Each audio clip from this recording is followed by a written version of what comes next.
तर विद्यार्थी मित्रांनो, आपल्याला सर्च करायचं आहे यूट्यूबवर आदर्श इंग्लिश स्कूल वरुड आणि त्यानंतर इथे सबस्क्राईब चॅनलवर क्लिक करून सबस्क्राईब या बटनवर क्लिक करायचं आणि त्यानंतर या बेल आयकॉनवर क्लिक करून ऑल नोटिफिकेशन ऑन करायची, जेणेकरून नवीन टाकलेली व्हिडिओ हे आपणापर्यंत लवकरात लवकर पोहोचेल. In this paragraph, now I am going to read it.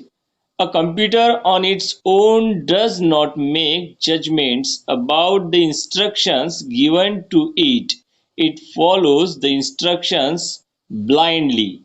That is why the instructions have to be written very carefully.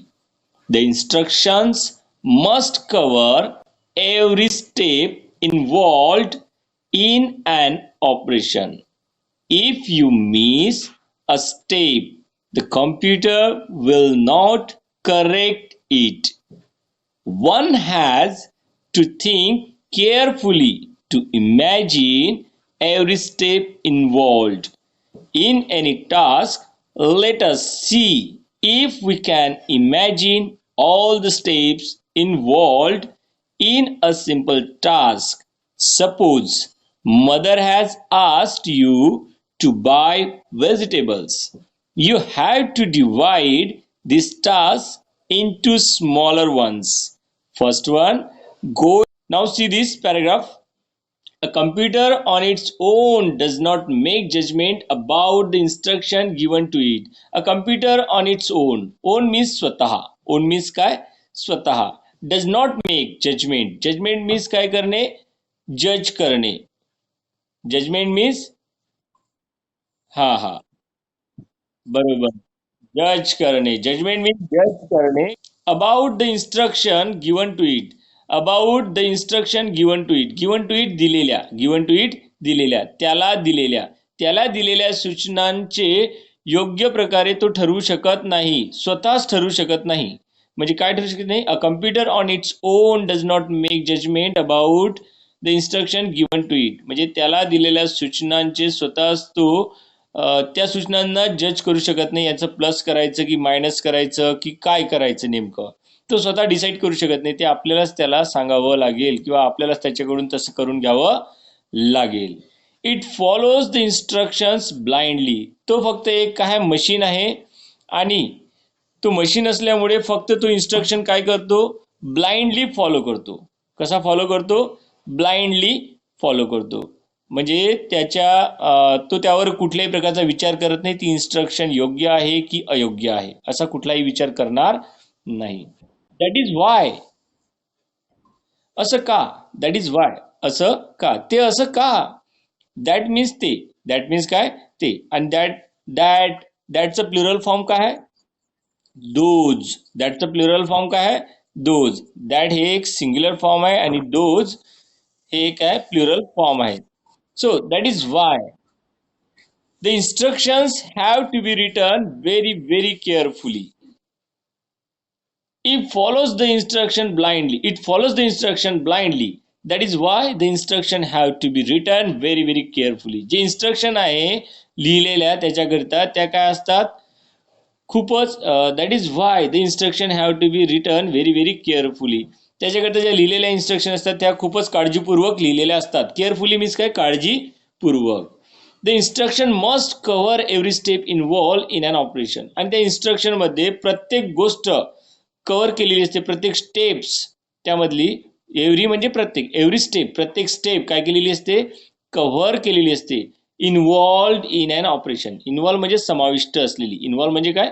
समाविष्ट असलेली. वर्बचं सेकंड फॉर्म ईडी लागलेला आहे. Involved involving. आणि इन अन ऑपरेशन त्या ऑपरेशन मध्ये. इन मीन्स मध्ये म्हणून in an operation.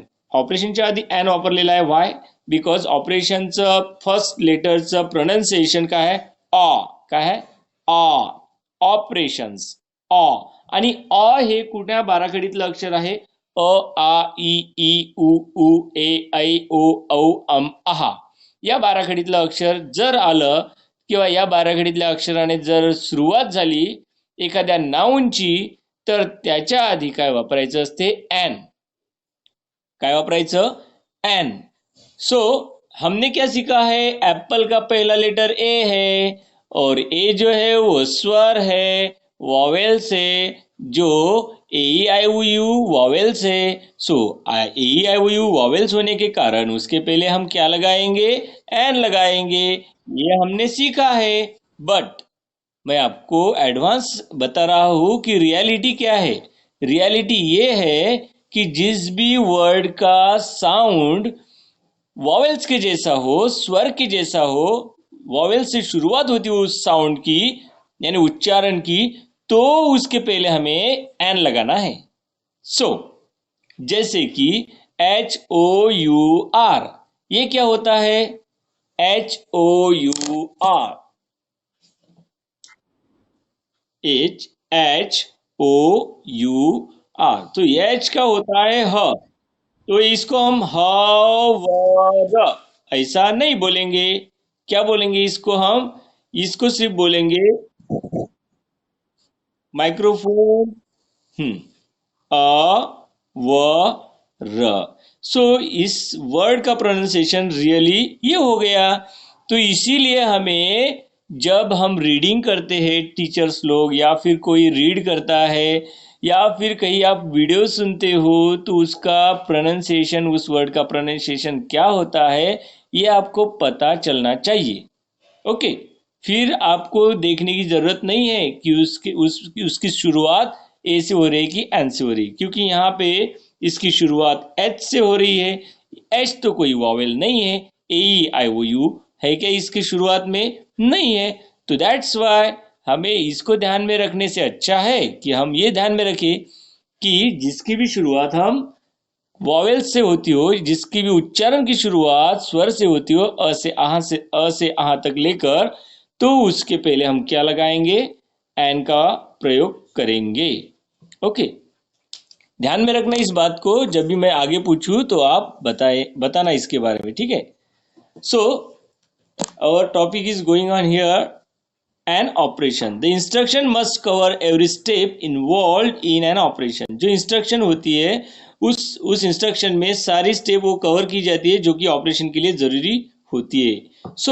If you miss a step, अगर आप कोई स्टेप मिस भी कर लेना, the computer will not correct it. या फिर अगर आपने कोई स्टेप मिस कर दी, छोड़ दी, और वो कंप्यूटर में वैसी इंफॉर्मेशन आपने डाल दी, तो कंप्यूटर खुद से होकर उसे दुरुस्त या फिर उसको अच्छे से राइट करके लिखने वाला नहीं है, उसको उसका दिमाग नहीं है। जैसे कि मैंने अगर आपको एग्जांपल दे दिया, मैंने ऊपर में लिख दिया एट द सम्स, या फिर at the do the addition, या फिर एडिशन ऐसे लिख दिया। क्वेश्चन में क्या लिख दिया मैंने, एडिशन लिख दिया। तो फिर आप क्या करोगे, नीचे दिए गए एग्जांपल्स को ऐड करते जाओगे, करेक्ट। लेकिन कंप्यूटर को ऐसा लिख दिया तो वो ऐड नहीं करेगा, उसको प्रॉपरली एडिशन करके बताना ही पड़ेगा, तभी वो 100% राइट और accurate answer without making any mistake हमें देगा। जैसे कि 2+5 ऐसे लिखना ही पड़ेगा, तभी वो हमें राइट आंसर देगा। Okay, that is the problem, और बाकी कुछ प्रॉब्लम नहीं है। So one has to think carefully to imagine every step involved in any task. One has to think carefully. One यानी किसके लिए यूज किया गया है, किसी एक के लिए यूज किया गया है, कोई तो भी एक है।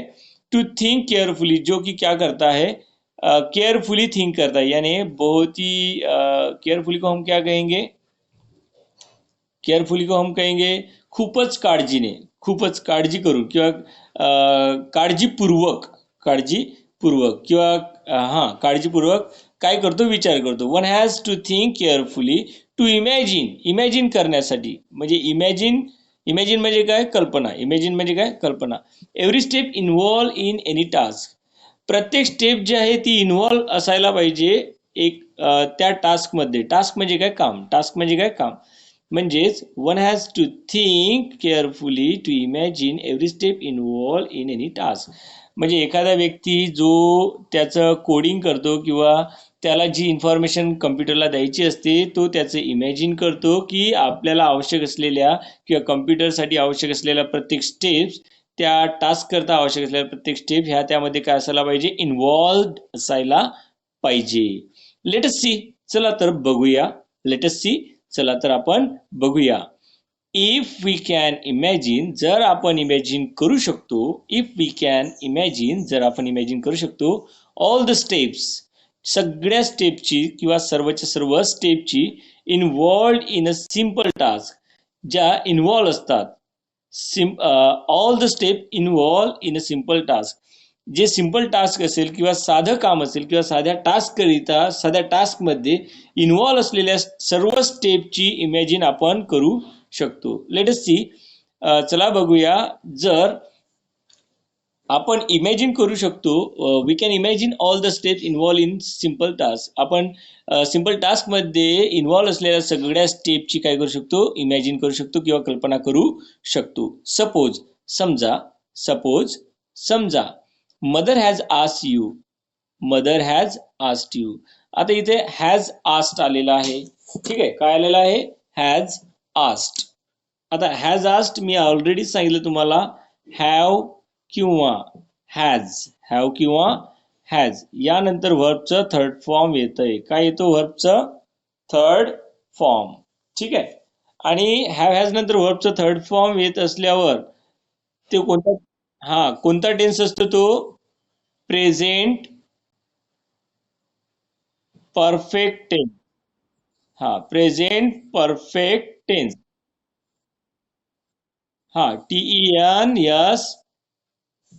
TENSE, present perfect tense, TENSE.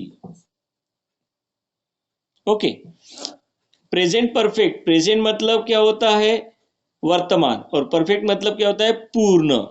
म्हणजे पूर्ण वर्तमान काळ असा त्याचा अर्थ होतो. म्हणजे तुम्ही लक्षात ठेवायचं आहे की परफेक्ट मीन्स पूर्ण, प्रेझेंट तर माहितीच आहे वर्तमान, आणि टेन्स मीन्स काळ. ओके, तो पूर्ण वर्तमान काळाचा फॉर्म्युला किंवा प्रेझेंट परफेक्ट टेन्सचा फॉर्म्युला आहे have has plus V3, have has plus V3. आणि या हॅव हॅजच्या आधी आपण सब्जेक्ट लावला आणि त्यानंतर शेवटी ऑब्जेक्ट लावला की आपला फॉर्म्युला तयार, आपला फॉर्म्युला तयार. पण आपल्याला हॅव हॅज V3चं काय लक्षात ठेवायचं आहे की हॅव हॅज V3 जर असेल तर त्याचा अर्थ तिथे लक्षात ठेवायचा आहे ल आहे. काय ठेवायचं लक्षात, ल आहे. म्हणजे आपल्याला मिनिंग लावायला सोपं जाईल असं मला म्हणायचं आहे. मग आता ल आहे, जर आईनं म्हटलं, इथं काय म्हटलेलं आहे सेंटेन्समध्ये, सेंटेन्समध्ये म्हटलेलं आहे मदर हॅज आस्क्ड. ठीक आहे, हेच सेंटेन्स घेऊ आपण, मदर हॅज आस्क्ड. आता यामध्ये आई हॅज आस्क्ड, आस्क्ड म्हणजे व्हर्बचं थर्ड फॉर्म इथं आलेलं आहे, आणि आस्क म्हणजे काय, विचारणे. आस्क म्हणजे काय, विचारणे. आणि मग हॅव हॅज V3चा आपण काय घेतलाय, ल आहे. मग याचा अर्थ काय होईल, आई आणि विचारलं आहे. मग आई विचारलं आहे असं म्हणायला चांगलं वाटते का, विचारलं आहे. व्हेरी गुड, याला म्हणतात सिक्स सेन्स. याला काय म्हणतात, सिक्स सेन्स. सगळ्यांनी आपले सिक्स सेन्सला वेकअप करायचं आहे, आणि वेकअप होत नसेल तर त्याला चांगलं वॉश करायचं. आता वॉश कशाने कराल, पाणी टाकून वॉश करायचं आहे का आपल्याला त्याला, नाही. तर त्यासाठी सकाळी उठायचं, सकाळी उठून जॉगिंग, एक्झरसाइज, योगा यासाठी अर्धा ते 1 तास तुम्ही द्यायचा. म्हणजे तुमचं ब्रेन वॉश होईल आणि तुमचा सिक्स सेन्स जागृत होईल. योगामध्ये प्राणायाम सुद्धा करायचं. ओके, सो आईने विचारलं आहे. काय होते याचा अर्थ, आईने विचारलं आहे. चला, तुम्हाला कळलं असेल ल आहे कसा आहे. ऍक्शन वर्डला आपण काय लावलेलं आहे, ल, आणि सोबत हॅव हॅज म्हणजे काय आहे, विचारलं आहे. आता विचारलं आहे, काय विचारलं आहे त्याबद्दल बघू आपण. सो सपोज, समजा मदर हॅज आस्क्ड यू, आईने तुम्हाला विचारलं आहे. आईने तुम्हाला विचारलंय, काय विचारलंय, टू बाय. टू बाय म्हणजे विकत घेण्याकरता. टू बाय मीन्स विकत घ्यायला विचारला आहे. काय विकत घ्यायला, व्हेजिटेबल्स. आईने तुम्हाला व्हेजिटेबल्स विकत घ्यायला विचारलं आहे. So you have to, divide हे हॅव टू बद्दल मी नंतर सांगतो. याचा अर्थ काय होतो हॅव टू, आणि हॅव टू नंतर 100% व्हर्बचं फर्स्ट फॉर्म येते, एवढं लक्षात ठेवा. हॅव टू नंतर काय ते व्हर्बचं फर्स्ट फॉर्म. हॅव टू म्हणजे एखादी गोष्ट आपल्याला करावी लागते. काय लागते? करावी लागते. फॉर एक्झाम्पल इथं आपण जर लिहिलं सपोज हॅव टू म्हणजे व लागते.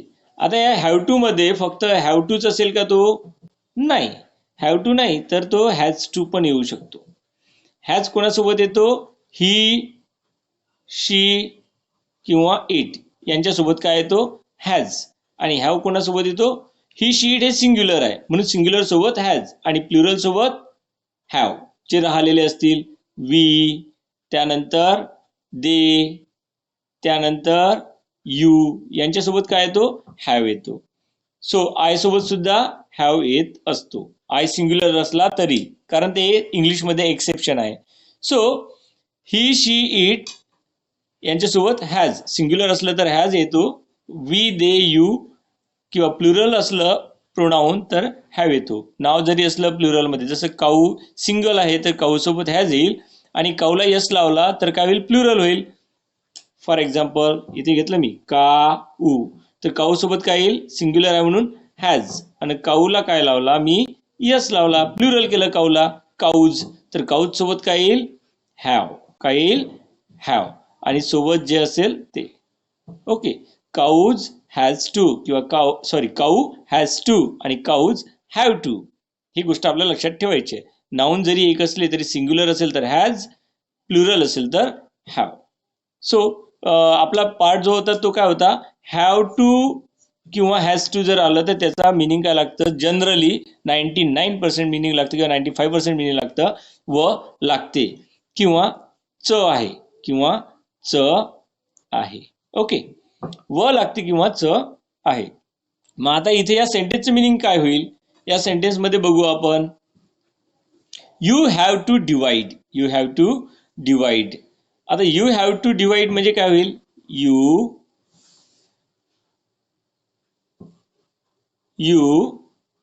Have to divide, DIVIDE, you have to divide. आता यू मीन्स तू आणि डिवाइड मीन्स तू किंवा तुम्ही. यू मीन्स तू किंवा तुम्ही, आणि डिवाइड मीन्स डिवाइड करणे किंवा वाटणे. बरोबर? हा, डिवाइड करणे किंवा वाटणे. आणि हॅव टू मीन्स व लागते किंवा च आहे, म्हणजे तुम्ही वाटणे आणि लागते असं म्हणू का आपण? नाही, हे वाटणेला काय लागन? च आहे. एक तर काय लागन? च आहे, म्हणजे वाटणेचं च आहे काय होईल? वाटायच आहे. किंवा व लागतेच काय होईल? व लागते, वाटावे लागते.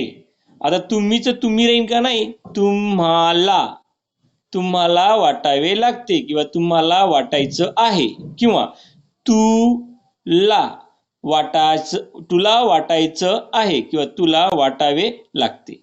अंडरस्टँड आहे.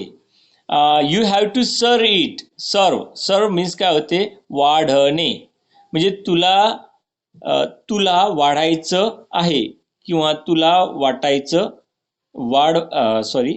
तुम्हाला वाढायचं आहे.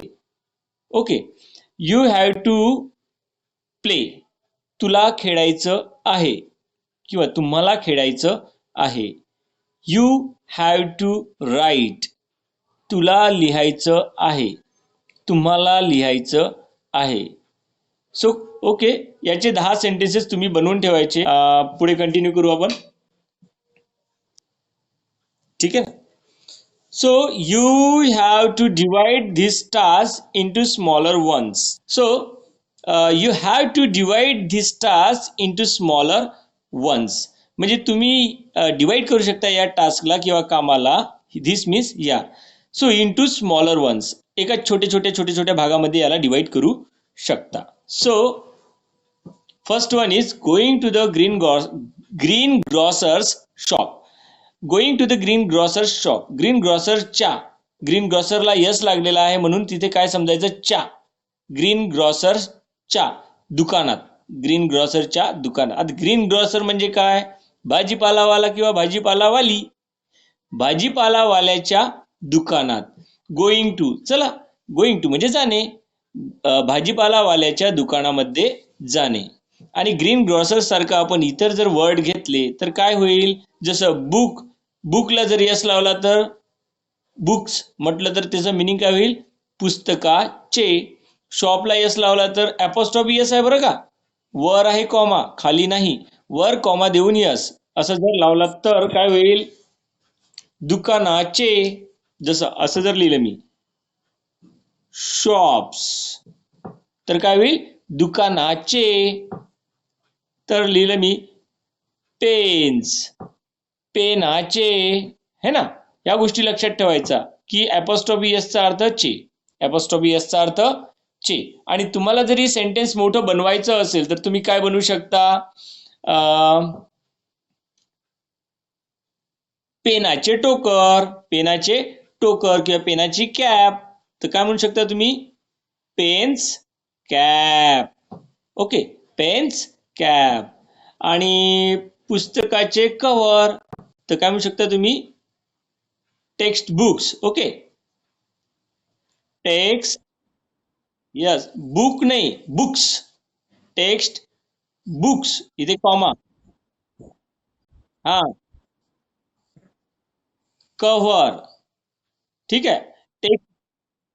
हा, आणि तुम्ही कलर तुमच्या इमॅजिनेशनने सुद्धा इतर सेंटेन्सेस किंवा इतर असे फ्रेजेस बनवू शकता. 2-3 वर्ड मिळून फ्रेजेस तयार होतात. हे फ्रेजेस आहे text books, colour, text books, word, text books, paragraph, text books, lesson,